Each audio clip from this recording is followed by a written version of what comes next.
Crown Royal's Amherstburg bottling plant is closing, stripping the town of its largest employer and putting about 160 to 200 jobs at risk.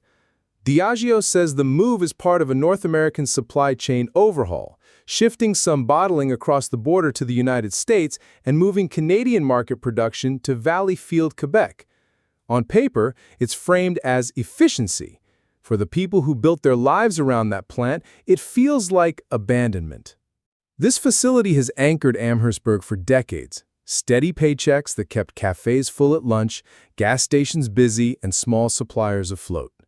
When the announcement landed, workers left an emergency meeting in tears.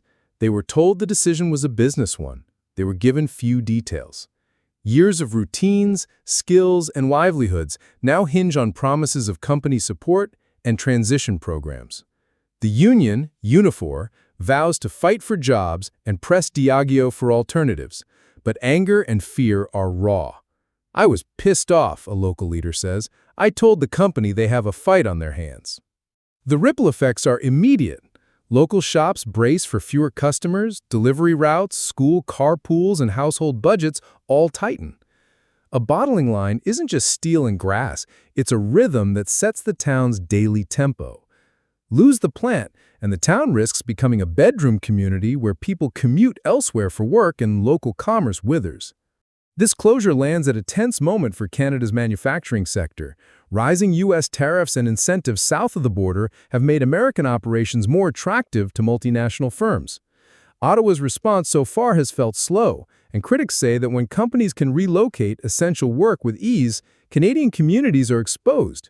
The decision by Diageo feeds a larger worry. Who protects workers when major employers shift critical operations to the U.S.?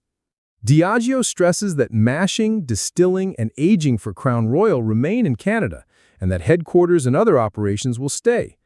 That distinction matters to the brand's identity, but it does little to replace the paychecks those bottling jobs provided. For Amherstburg, the loss is not hypothetical, it is immediate and personal. Generations of families have worked at the plant. The company is woven into the town's identity. Now the town must imagine life without its economic anchor. Politically, the closure has sparked sharp criticism. Provincial leaders call it a betrayal of Canadian workers and demand stronger protections.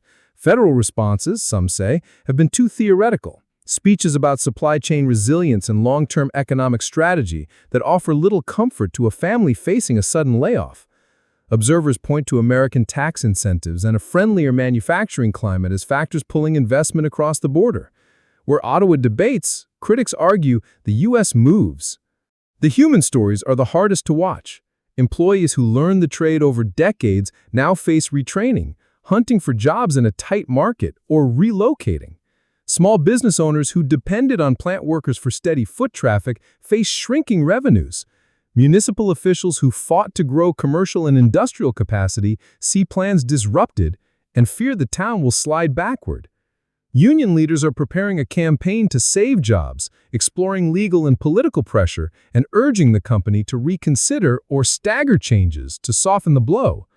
Town officials are scrambling to attract new investment and to shore up services for affected families.